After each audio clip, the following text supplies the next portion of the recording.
So that's what made you popular?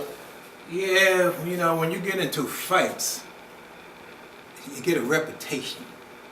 And sometimes you can get into one fight, and after that one fight, the word gets out, oh, this person beat that person, and nobody messes with you for the next 5 or 6, 7 years.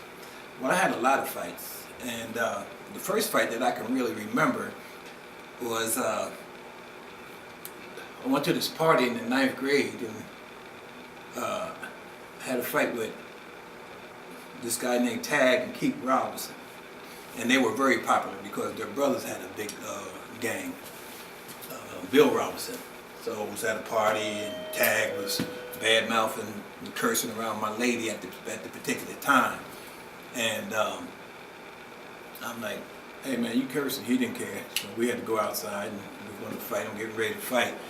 When I turned around, Keith had his shirt off and Tag had his shirt off. And it's like, hey, boy, both of y'all, that's right, both.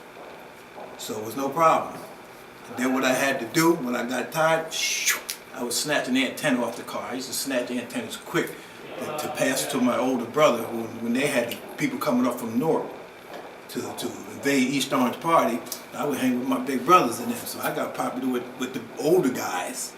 And my reputation started growing.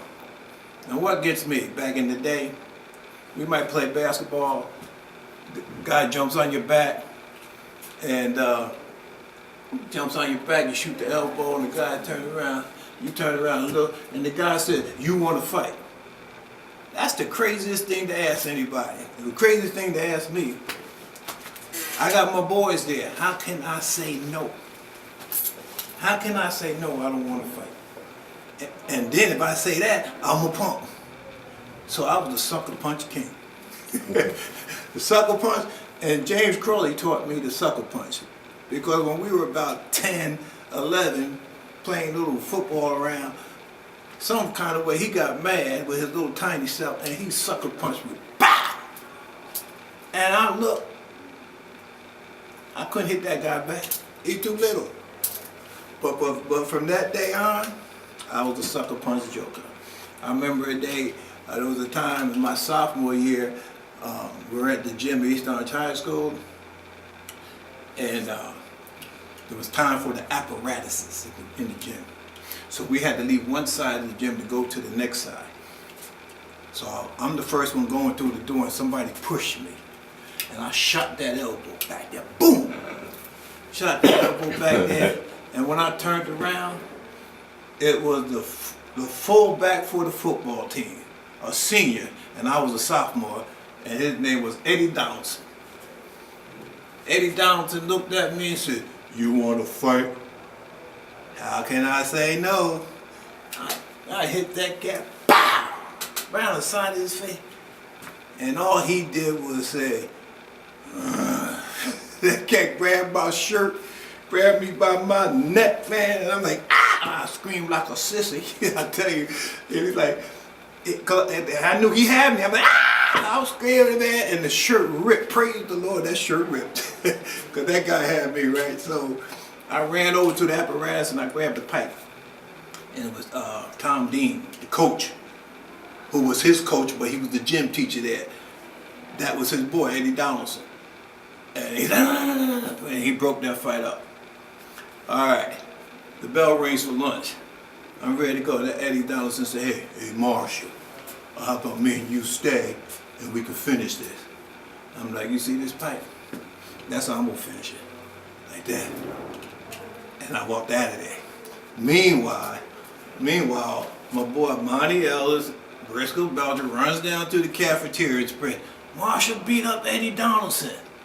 That's the biggest, I ain't beat that boy up. They tried to get me killed, right? So, Eddie was so late. When the seniors see him and see his face, dang, Marshall bad. I was like, okay. It kept a whole lot of cats off me. So, fighting was, I just had to fight for a little while. And I know a couple other fights, Fred Scarborough, Wayne Bailey, you know, but that's enough of that fighting thing. I mainly just, I didn't bother people. I I wasn't a bully, you know. But if you're gonna come and you want to start something, it is what it is. So I had by the ninth grade, I had a nice little young lady, my little childhood sweetheart, you know, and I didn't deal with a whole lot of girls at that time. But by the time I got to be about a sophomore, I listened to my mother's brother.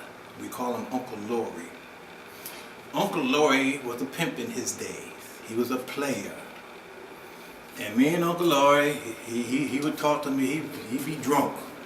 But he would tell me some things how to handle the women. Man, don't let no girl ever tell you this and that you can't do nothing. And you come see me in a couple of days. Don't let her tell you that. So he told me what I could say. And I've used that ever since. And I ain't had no problem. I'm not going to tell you because it's kind of a little on the deep side. But Uncle Laurie, and another thing about my uncle, he would always kiss you. You come in the house, he'd grab you. I'm 15 years old, my uncle's trying, hey boy, he wanted to hug me and kiss me. Uncle Laurie, stop it, Uncle Laurie, wait. I couldn't figure out why my uncle always wanted to kiss us when he saw us. But today I know why. And it's because he loved his sister. And we are his kids, her kids. And because he loves his sister, he loves her children, and he's like proud of us. Because with my nieces and nephews today, I'm gonna kiss my nephews. I'm kissing my nieces. My son is about 36. When he see me, boom, what's up, Pop? Give me a kiss. You don't care. No matter where I be, you know, because it's just a bond that we have, and there's nothing to be ashamed of. And my nephews, I love my sisters. I don't care if they ain't even talking to me. Give me your children. My nieces and nephews, they're in their 30s now, but they used to hang with Uncle. So one thing about me, I am a big kid. There's no doubt in my spirit. You give me a little 2-year-old up to about 20 something, I'll take that little 2-year-old from you. That's your grandbaby? Let me get a hold of that grandbaby. I'll play with him. I'm on the floor with him. I'm rolling. I'm doing jokes and tricks and stuff. They're going to want to be with me. So anyway, going back to my high school days, I was good in sports and very popular. So what I want to do, let me tell you about my high school days. All right, be right back.